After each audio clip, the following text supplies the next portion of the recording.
Welcome back to Dubsy Bricks for another episode of Building Gotham City in Lego. Last week worked on the bridge structure just there. This week I'm going to start off by looking at this section. Now the plan originally was I was going to have the one train line going along here. However, due to this being such a big city and a big train station, you'd expect to see more than one train line. So what I want to do is just work out whether or not I can have two lines side by side. And the double train line has begun.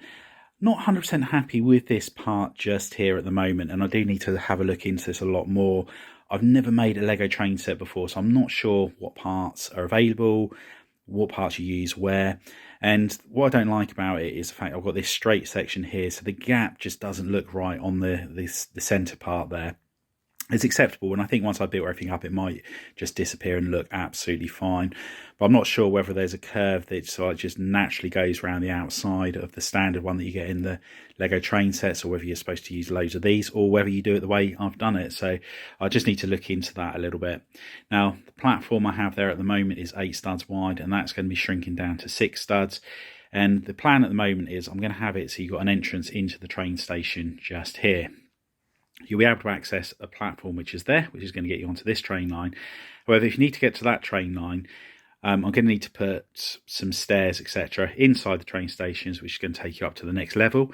There's going to be another train station entrance on the next level up, which is also where Wayne Tower is going to be. And then that's how you would get down to the middle platform there, which will enable you to board that train as well. So that's the plan at the moment, and I think it's going to look quite good having the train station on 2 separate levels there. Now one other thing I do need to do is work out how people with mobility issues are able to get to the train line, because at the moment all I've got are stairs. So if there was somebody in a wheelchair, for example, I need to work out how I'm going to get them to that.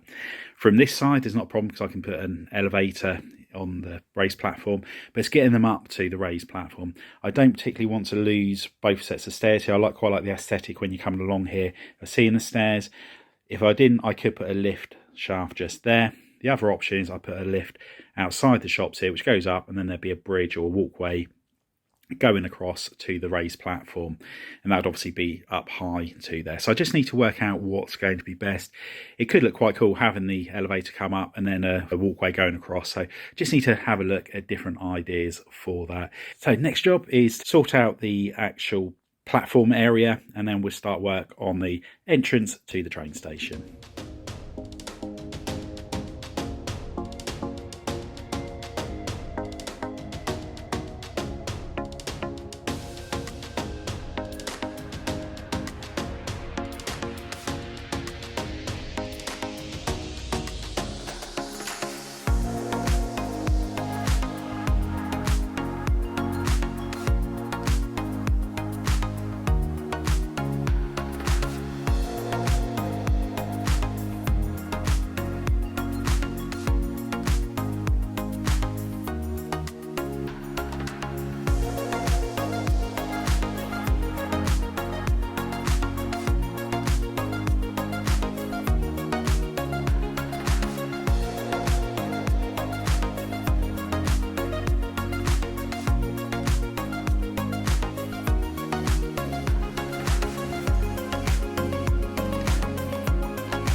And here we have the start of the lower entrance to the train station. As you can see, I've got the floor tiled, and I've gone for the dark tan and the dark bluish grey, trying to keep it into the gothic sort of feel to the build, but also put a change of colour in there. And I do like how the two colours go well with the brickwork.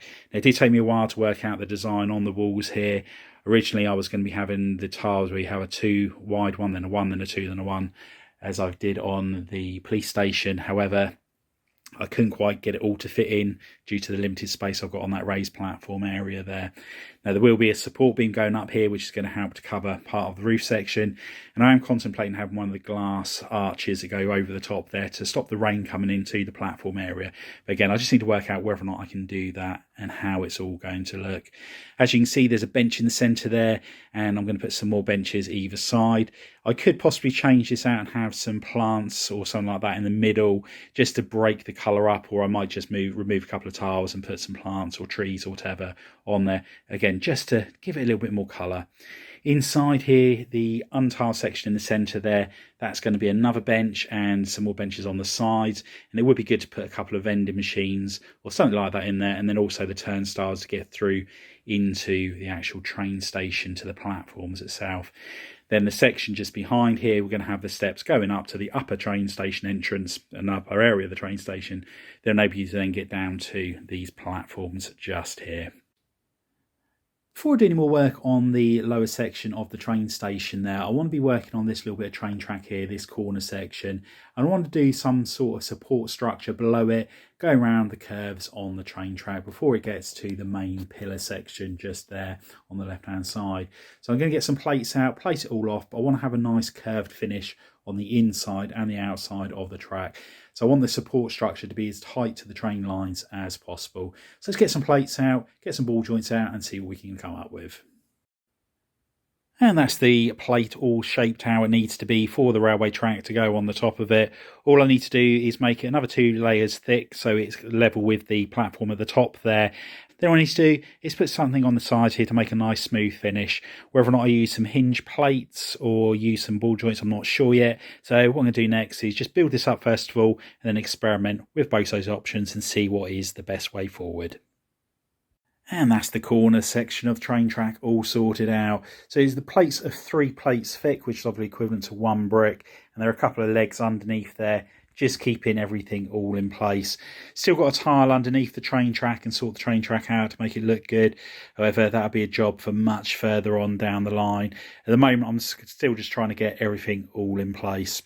The front section of the train station here, I put the cover over the front entrance there on the lower section. The raised platform will be on that side up to the front bit just there. However, I'm not sure if the look of that's exactly how I want it to be. But again, this is something I'll just have a think about before I go too much further. As you can see, there's a pillar in the centre there, and that's to help take the weight of the raised platform area once it comes all the way along.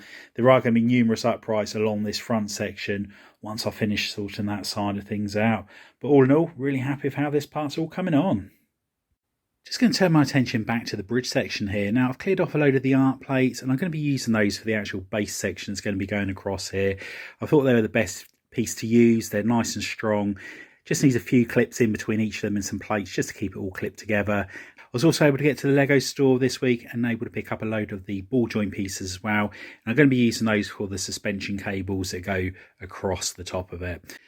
And here is stage 1 of the bridge. I've used 6 of the art plates and they're kept together using plates on both the top and bottom and also Technic pins, clipping it all together. And then on both sides I've used the dark bluish grey Technic bricks.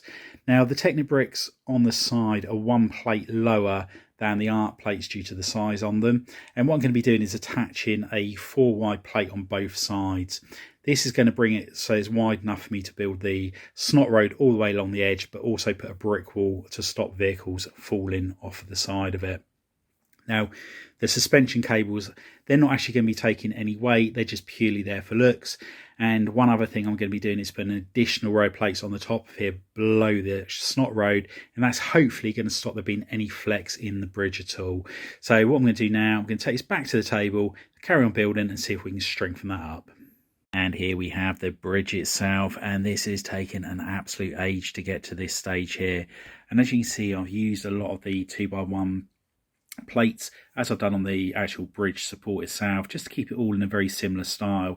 And I think it's using these 2x1 plates which has been the main problem. The bridge has just been wanting to bow the entire time and it's been pulling away from the bricks on the very bottom.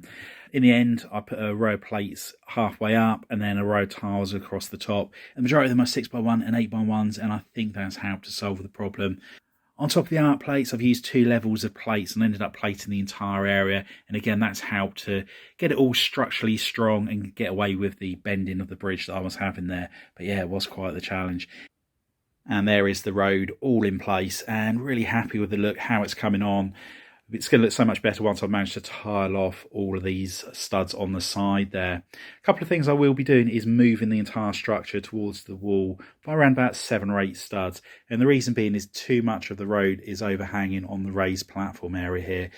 Wayne Tower will be coming up very close to the edge here, so I don't want that to be too much of a problem. So once I've done that, I can then work out how much road I need to build out the other side, which will go up against the wall. One other thing I want to do, this section just here, I want to raise it up as well. So the arches are a little bit higher above the road. And they'll be going up by around about 3 or 4 bricks, I think. But all in all, really happy with how this is coming on. I was hoping to get the suspension side done, as I did get the ball joint parts. However, I haven't had time to get around to doing that part, so that will be something I'll be concentrating on in the next update. Anyway, hope you've enjoyed this update. If you have, please remember to give us a big thumbs up. If you haven't already done so, please consider subscribing to the channel and hit that notification bell so you don't miss any future content on the channel. And if you know anybody else you think would be interested in building Gotham or building Mandalore, please share the channel with them. Anyway, thanks for popping on by. I'll see you next time. Bye for now.